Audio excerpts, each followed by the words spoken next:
Now let's talk about a man we've all heard of, I dare say, but a lot of us may not know very much about, Swami Vivekananda. He was an Indian thought leader, reformer and spiritual guru. What you see on your screen is perhaps his most popular photo.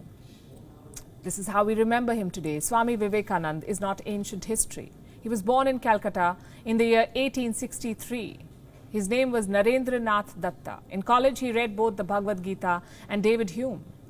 He had his share of schoolboy atheism. It is said that he went around asking spiritual leaders whether they'd seen God. He never got a satisfactory answer, and that was until Vivekananda met a priest named Ramakrishna, who then became his guru. When Sri Ramakrishna died in 1886, Vivekananda took an oath of monkhood. He followed the teachings of Vedanta. That's one of the 6 Hindu philosophies. Vedanta considers the Vedas as the ultimate source of information.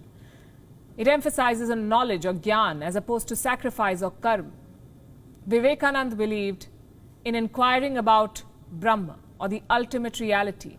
He believed in moksha or liberation. He shunned religious superstition, idolatry, even the heavy-handedness of priests. Here's what he once said, and I'm quoting, "Kicking a football will take you closer to the divine than any amount of prayer." Interesting thought. Vivekananda's idea of religion or Hinduism was a combination of Eastern spirituality and Western material progress. He promoted women's education. He campaigned for equality and empowerment. He fought against child marriage. And while all of this may seem easy and only the right thing to do in the current Twitter generation, remember, this was a man campaigning against something that was considered a just social practice back in the 1880s.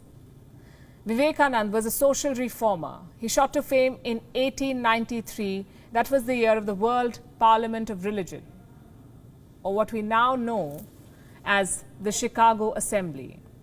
Swami Vivekananda was representing Hinduism. Instead of talking about prayers or rituals, he spoke about tolerance. He spoke about universal acceptance. He said Hinduism accepts all religions as true. He quoted the Gita. He recited hymns from boyhood. He spoke about India's cultural diversity. He criticized sectarianism and bigotry. Although his speech was quite short, it left the audience absolutely captivated. One newspaper described him as, quote-unquote, an orator by divine right and undoubtedly the greatest figure at the parliament. Vivekananda went on to deliver lectures across the United States. In many of them, he promoted yoga. He urged his followers to practice yoga. Till date, he remains the face of yoga in the Western world. This is what he said: through practice comes yoga, through yoga comes knowledge, through knowledge, love, and through love, bliss. He was also a voracious reader. It is said that when in Chicago, he would borrow large volumes of books from the library, and then he would return them the same day. The librarian once asked him why he was borrowing books if he did not bother reading them, and Vivekananda told the librarian apparently that he had finished reading all of them.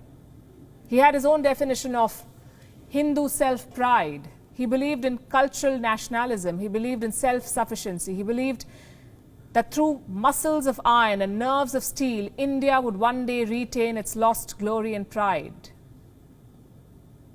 This philosophy impressed and inspired many. Mahatma Gandhi credited Vivekananda with increasing his love for his country 1,000-fold. Subhash Chandra Bose called Vivekananda the maker of modern India. Today, the world is celebrating the birth anniversary of this great thought leader. In India, the day is marked as National Youth Day. Earlier today, India's Prime Minister Narendra Modi paid his tributes to Swami Vivekananda, and this is what he says. His was a life devoted to national regeneration. He has motivated many youngsters to work towards nation building. Let us keep working together to fulfill the dreams he had for our nation. Wishes have also poured in from all around the world. WION is now available in your country. Download the app now and get all the news on the move.